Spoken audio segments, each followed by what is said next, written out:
Hi, is everybody ready? We got let these couple people come in the door. Jeff, have a seat.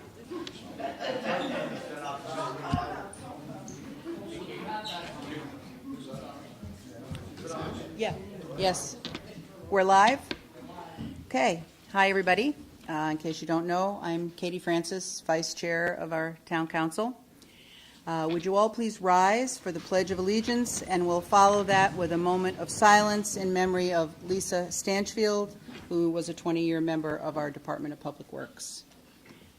Pledge allegiance to the flag of the United States of America and to the republic for which it stands, one nation, under God, indivisible, with liberty and justice for all.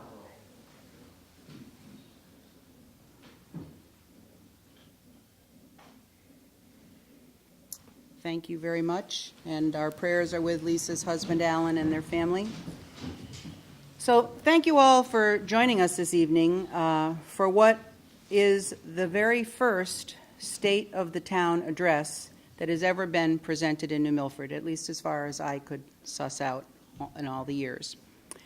So tonight you will hear from our mayor. He's going to report on the first 100 days of his administration, and he'll be reviewing his goals for continuing to move the town forward through 2019. So, you didn't come see me. It is with great pleasure that I introduce to you the mayor of our great and wonderful town of New Milford, Pete Bass.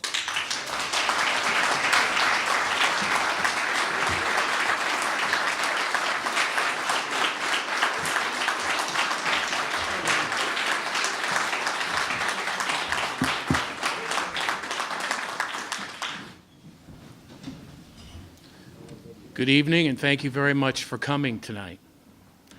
Thank you to our Vice Chairman, Katie Francis, for that kind introduction. Council members, elected officials, town employees, and fellow citizens. Before I begin, I would like to offer my condolences to the family of longtime Department of Public Works Secretary Lisa Stanchfield. She passed away Monday. Our prayers are with her husband, Alan, and the rest of her family. May her memory be eternal. Less than 4 months ago, I stood on the green, just yards away from this building, and took the oath of office as your new mayor. In doing so, I pledged my dedication to pull our wonderful town of New Milford together. Tonight, I'm here to reaffirm that pledge to you, to share with you some of what our team has worked on over the last 100 days, and to talk to you about what New Milford residents can expect from their town government in the year ahead as it serves the town that all of us love so much. To address our community in this town hall in the middle of Holy Week and Passover is an honor for which I am deeply grateful. This State of the Town address fulfills a pledge that I made as a candidate for this office, and it is a significant one because I feel so strongly about the importance of transparency and government's obligation to keep our residents informed. As we come together tonight, I think of my wonderful mother, Ellie, across the country, and my father, Henry, who is at home in heaven. I'm happy that my brothers, Nick, Chris, and Mike, are watching tonight, so I thank you.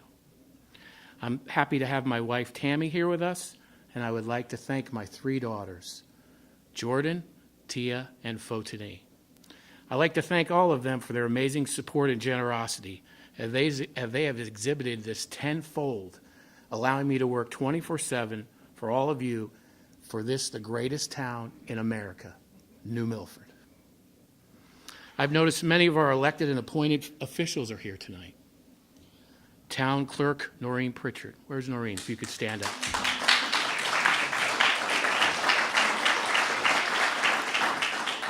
Our tax collector, Nancy McGapp. Judge Marty Langry, where's he at? Is he here? He was here. Oh, he's still in court. And others. We have a lot of our department heads here as well. Some council members, board and commission members, nearly all of whom are volunteers for this wonderful town. To all of you, I say thank you. Thank you for the job you do every day, nights and weekends, to help make New Milford the special place all of us call home. From all of you, I learned long ago that one of the best ways to do service for our town is to be a part of it. That's what my wife said. That's how I got involved. It is both my pleasure and personal privilege to serve with you. I notice another person in the audience, and that's former Mayor Liba Furman here tonight. Mayor, if you could stand. I'd like to thank her and all of our former mayors and first selectmen for their stewardship of this town over the years. On a lighter note, as we gather here tonight, I hope and pray that we are on the road to the last of winter and that we're finally rolling into spring. I know Mike agrees with that. That said, it's no secret to anyone that when the snow came this year, it really came. This winter brought Connecticut the coldest January that we've experienced in over 80 years. So tonight, I commend the community for enduring this New England winter, which include 4 nor'easters, back to back to back to back. This month of March, interestingly enough, brought Connecticut more snow than the months of December, January, and February combined. And in particular, I'd like to thank all of our first responders, our New Milford Police Department.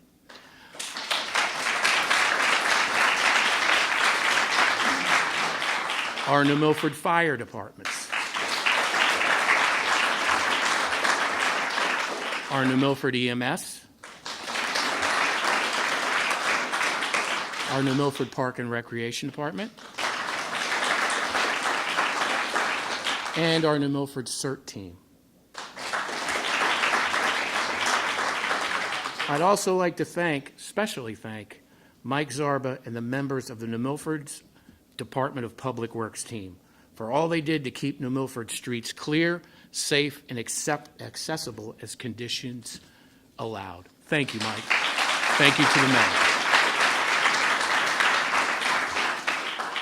With town government working as a team, we were able to expand our emergency management plan for flood zones in Route 7 and Grove Street to include a process for Route 7 businesses to move their capital and vehicles to safe ground. This is something that's important and is part of our team efforts, and that included our New Milford Police Department, our Fire Marshal, our Department of Public Works, our emergency management team, all working together, all working to make it better for New Milford. As I've said many times, the foundation and continuing success of our community depends on our wonderful people. So more than anyone else, I thank you, the residents of New Milford, for living, working, and raising your families, and for some of you, retiring here. Being your mayor is an honor of my life, and I am so grateful to all of you for letting me do a job that I love so much. It is my duty to report to you tonight on the progress that we've made on our relations within our town government, and on the practicalities that we have carefully laid out for our economic development, and finally, on the bold and spirited initiatives that we envision which will beneficially change New Milford's government to improve its role of service to all of our people. To fully understand the state of the town, we must look at a broad picture, because if we don't understand where we've been, how can we possibly envision where we want to go?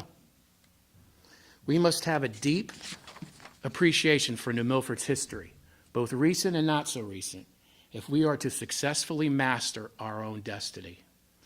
So what challenges have we faced in the first 100 days here in New Milford?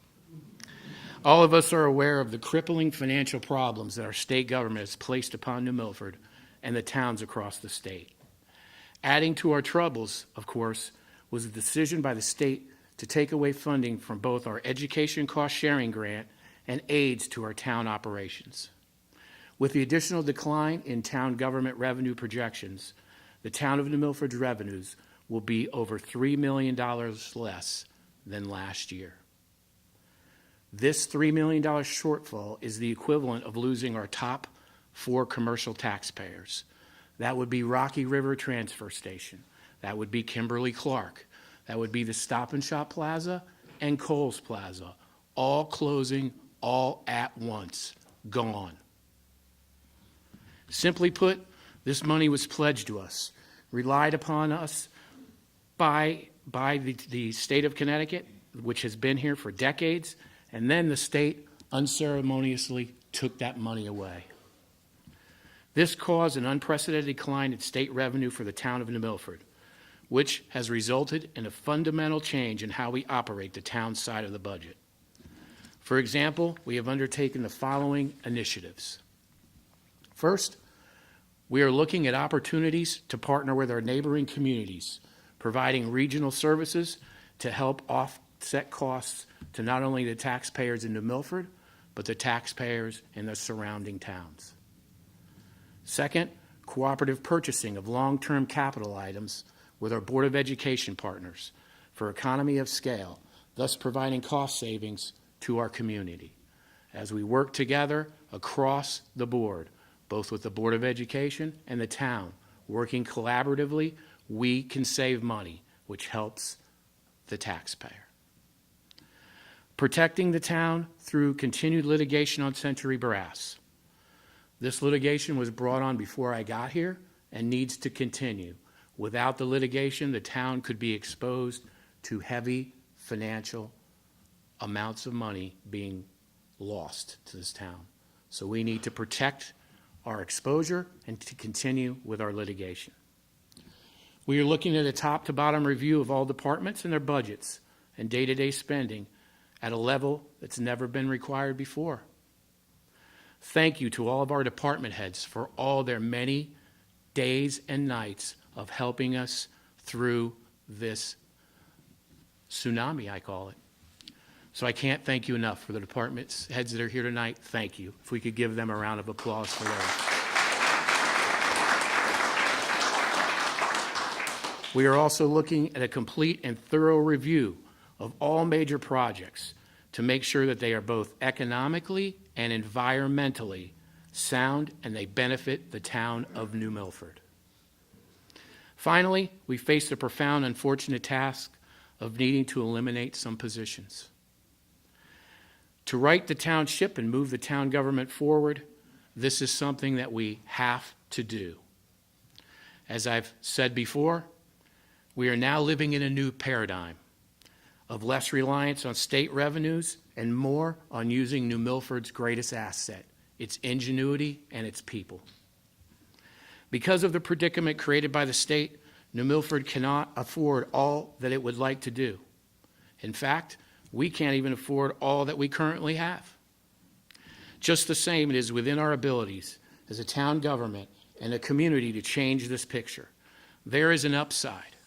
We are committed to improving how we execute our responsibilities, and we will persevere in the face of these challenges by examining, almost in a forensic manner, the way we conduct business of government here. We will be applying sound business regimens and metrics to evaluate our practices in all departments. We owe it to you, the taxpayer. To help government do this, we've needed to call upon our resident volunteers for help. I'm pleased to report that over the last 3 months, I have appointed and the town council has approved over 100 appointments to our boards and commissions and temporary committees. In the next 100 days, we will fill more vacancies and further enhance the road ahead with talent and energy from within our diverse community. To all those here tonight and those watching at home, please go to our town website. Stop in Town Hall. If there's a vacancy and you feel you can lend a hand, we need you. It would be wonderful to get all the remaining seats filled within the near future. I believe it is my duty as mayor and chief executive officer, elected by the people, to recommend a budget that is reasonable and responsible in these uncertain times. As a member of the council and now as mayor, I've gained a learned respect for the principles that New Milford residents value achievement over ideology. You value town government that does what's right, but doesn't put a financial burden on you, the taxpayer. Our citizens value the power of the people, essential to our town meeting form of government, and at the same time, you want creative leadership that shares your vision and respects your final say. Working together with the council, we've put together a proposal that we believe does just that. Together, we've reduced town government spending. Together, we are aggressively working toward growing our commercial grant list that has been stagnant for the last 2 years, so that we can strike that fine balance between affordability and services while maintaining New England charm that keeps us all here and makes this such the wonderful home that we all love. Together, we've created a proposal that invests in our town's infrastructures, amenities, and safety. This includes the restructuring of our police department so that shortly there will be more patrolmen on this beat, and in this, the largest town in Connecticut. And I thank the New Milford Police Department for all their efforts in keeping us safe and secure. Thank you.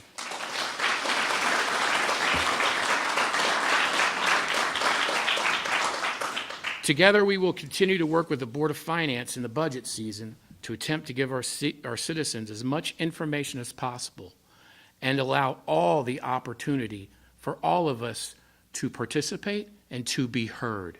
It's your town. As vocal or as quiet as you choose to be. Together, we have begun to mobilize the private sector through newly reformed New Milford Economic Development Corporation that just met this morning, aimed at bringing jobs and investment to the Route 7 corridor and elsewhere. Speaking of this, I would like to give a very special shout out to our New Milford business owners.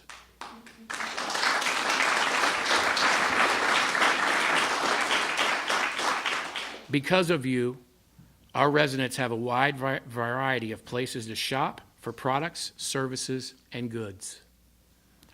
Many of our businesses are family-owned and operated, and on behalf of the town, we are a grateful community for all you do.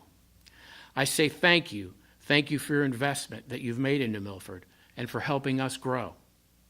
To those considering New Milford as a place open for business, we want you. We want your involvement. We want your investment. Here you'll find friends. Here you'll find support. Together we have begun a renewed respect for our military, those who wear our country's uniform, and our veterans who served before them. For all the veterans tonight, please stand.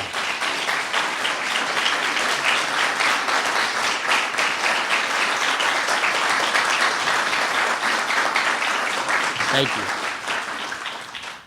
Together with our education partners, we are starting an ongoing dialogue to figure out how we can solve our financial challenges in a collaborative manner.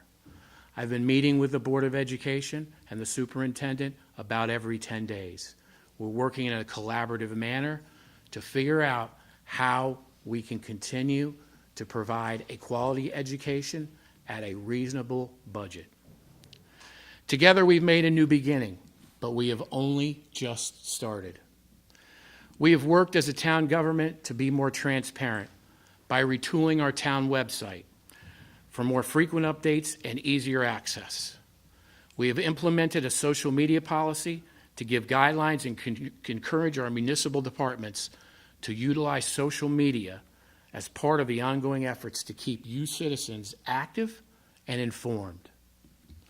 In February, through efforts of our town attorneys, for the first time in over a decade, New Milford conducted workshops on the Freedom of Information laws. As a result, all of our town employees and public officials are trained in the latest public right-to-know laws. Within the next month, we will implement a uniform system to track Freedom of Information requests and process them. We have created and are implemented new processes in how we do business on the town side of government, from creating new programs to increasing our production. We continue to look at new ways to increase our revenue while providing the services that New Milford expects and demands. No one pretends that the road will be easy, and I'm not just speaking about the state government's financial mess. We are facing these challenges proactively and professionally. There isn't enough time tonight to give you a detailed list of what my office has planned for the coming year, but I would like to outline 4 areas that we have to work on now. First, we can no longer delay making an assessment of our town-owned buildings, fields, and properties. When a municipality does not evaluate its infrastructure, it sets itself up for financial difficulties. The Town Council, on my recommendation, has approved resolutions to set up several temporary task force committees. First, an athletic and recreational field subcommittee to examine all of the future needs of our many fields. Next, a town facilities utilization subcommittee that will look at New Milford's structural assets and determine what will work, if any, and what will be needed on our buildings and how those buildings are being utilized. Finally, a 25-member community center committee that is studying the feasibility of and need for a community center. The members surely will look at the former Pettibone School and other properties. From day one, my message to this community has been to work together with open minds and to listen to one another and to listen, most importantly, to you, the people. Make no mistake, the purpose of all these committees is to study and to recommend. They will not make the final decision. Neither will I. Neither will the Town Council. The final decisions will be made by all of you, the people of New Milford, in referendum. Second, the time has long come for a charter revision. We are required to do this once every 5 years, but it has been 12 years since the last one. Make no mistake, I swear by the town meeting form of government, because the big decisions are made by you, the people. Elected and appointed officials work for the people, so any proposed charter revisions will be intended to enhance that form of government. The purpose of charter revision is to assess and reform all of our institutions of government at the local level. For example, it's time that our town government, which is again controlled by the people, return to the structure for which it was intended. That means clear, concise duties of our mayor's office, of our town council, and Board of Finance. After 12 years of the Board of Finance's fiscal power being limited to the first budget referendum and subject to veto by the council, it's time to restore the process to the way nearly all other towns with our structure operate, and they operate effectively. The people of New Milford deserve the same right enjoyed by our neighbors in Bethel, Newtown, and Ridgefield, such that if one of the budgets, town or school, passes at referendum, that budget stands, and the only one the people rejected will go back out to referendum. Over 130 cities and towns in Connecticut have combined their planning and zoning commissions. Over 30 have done this within the past 10 years. New Milford is only one of 30 remaining towns with separate commissions. It's time for New Milford to strongly and seriously consider doing the same. Finally, we have sections of the town charter that merely need clarification and update to avoid ambiguities that have left to uncertainties and disputes. I have called for the charter revisions draft report to be submitted by the end of May. While this may seem like a tight timetable to some, there's an important reason for this. Charter revisions take longer. The longer they take, the longer they tend to drag on, lose focus, and get caught up in minutia. More importantly, state election years draw far more participants than municipal election years do. Since the town charter is like New Milford's constitution, I insist that any recommended changes be voted on by the largest number of citizens in New Milford, that being this November's election. Third, we must take immediate steps to improve our roads. I agree with the study done by our roads committee that they are in deplorable condition, made worse by this year's harsh winter. For this reason, on April 9th at 6 p.m., we will hold a special town meeting right here in this room to consider the $6 million bond sale for road improvements. I encourage all of you to attend. Roads are a vital part of our town, used daily by everyone. They need to be safe for all of our drivers, especially for the thousands of senior citizens who have given so much to New Milford over the years and deserve the ability to utilize roads safely and without trepidation. I think that I speak for the overwhelming majority of New Milford residents when I say that fixing roads is priority number one.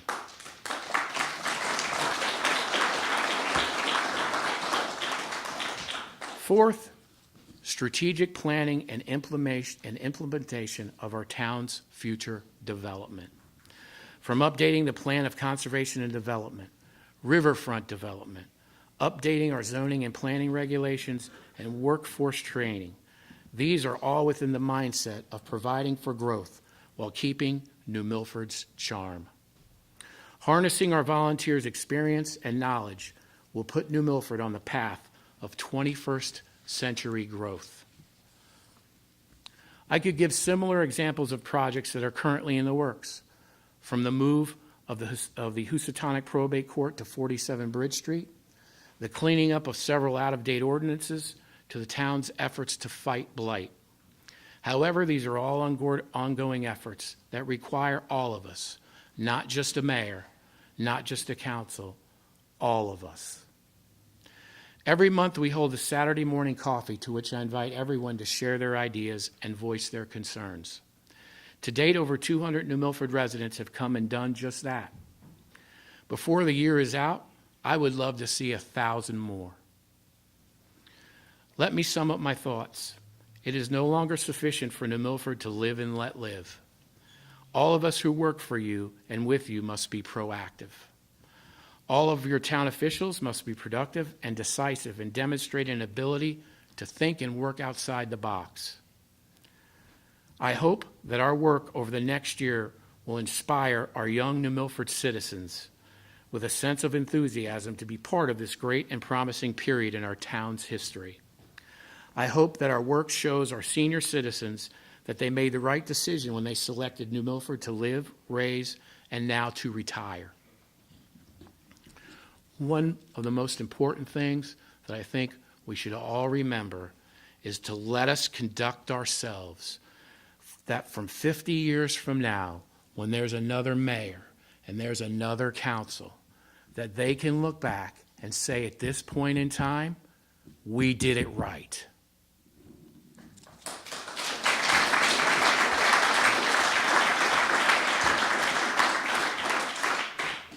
New Milford faces, as one of my heroes, President Ronald Reagan, once said, a challenge through which our resolve and boldness will be tested, and the people are depending on us to succeed.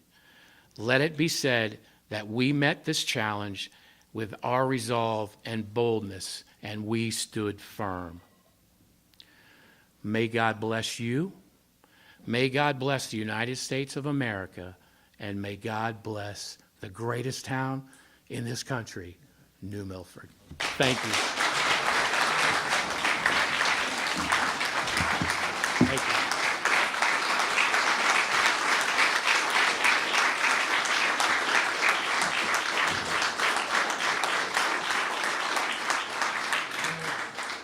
There's coffee, there's pastries, please have some. And thank you very much for coming. Yes, ma'am.